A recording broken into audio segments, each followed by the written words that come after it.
This is the KGU Trumpet Optimizer, a device that claims to fix your mouthpiece pressure problem. If your gimmick sensors are going off right now, you're not alone, mine did too. After testing, I found out the device does work, but only if you know how to use it correctly. Nearly all trumpet players want to reduce mouthpiece pressure because too much causes low endurance, swollen lips, pain, inability to play high notes, and many other problems.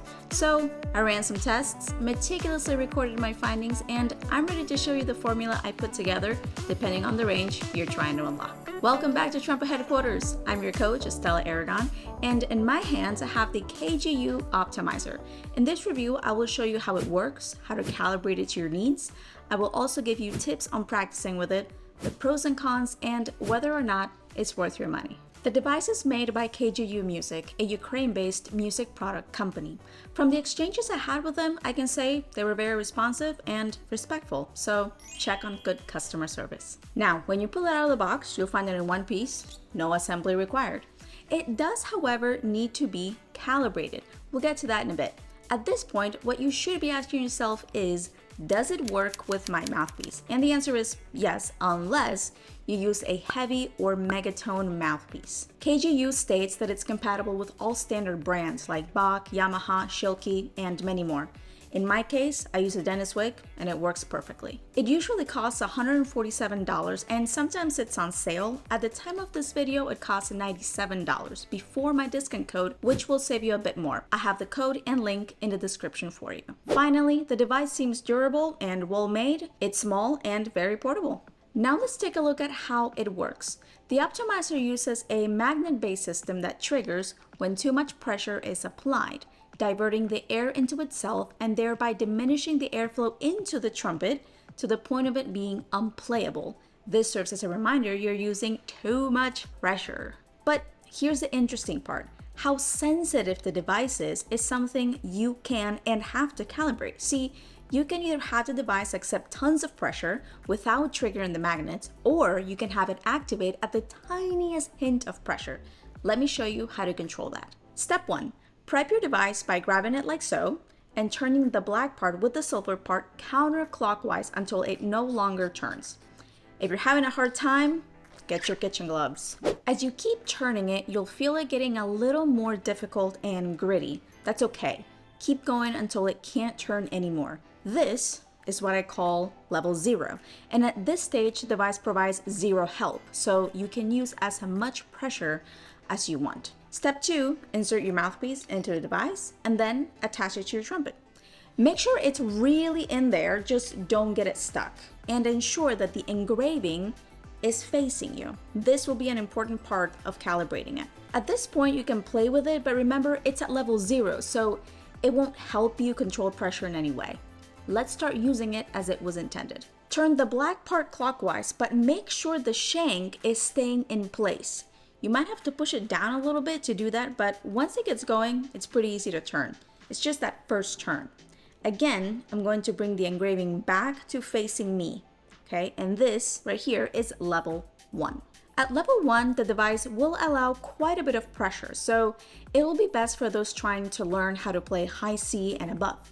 You can also play everything under that, of course, giving you the full range of the trumpet. Let's keep going. Turn it another full rotation, again ensuring the engraving is facing you at the end, and now we're at level 2. Levels 2 and 3 are good for working between G above the staff to high C. So this is the range that a lot of people are going to use it for. As you can see, what I've done here is I figured out a system to measure pressure resistance levels as they correlate with specific ranges on the trumpet. If you're using excessive pressure to play G above the staff, using the device at level 1 will be of no use to you, because at that level, it's still allowing a lot of pressure. Turn it another full rotation clockwise, and now you're at level 4. Levels 4 and 5 are good for working between E to G above the staff, meaning these levels will be extremely popular. Which one you use will depend on your ability to control pressure, and as you get better, you can go from 4 to 5. If we keep turning it, we'll get to level 6, which is useful to practice middle C to E, level 7 for B flat to D, level 8 for G to C, and levels 9 and 10 for low G flat to F.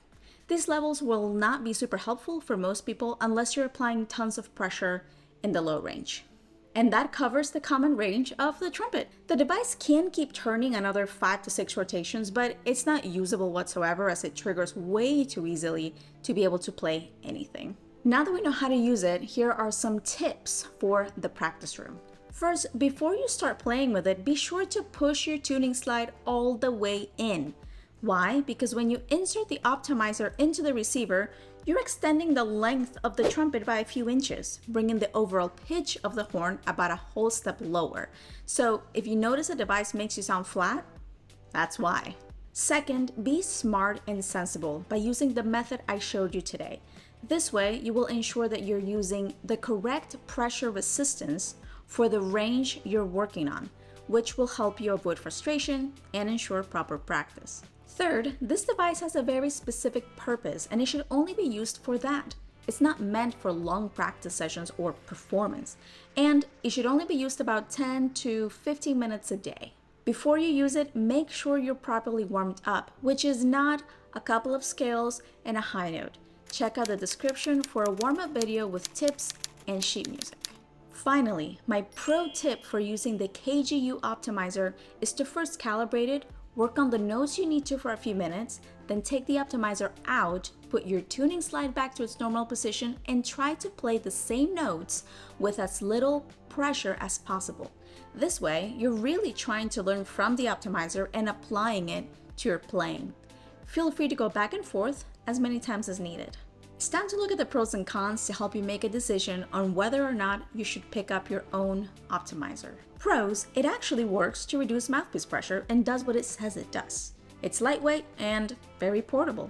It's compatible with all major mouthpiece manufacturers, and it's also suitable for all skill levels. Let's now look at the cons. Number one, it changes intonation, but that should be expected.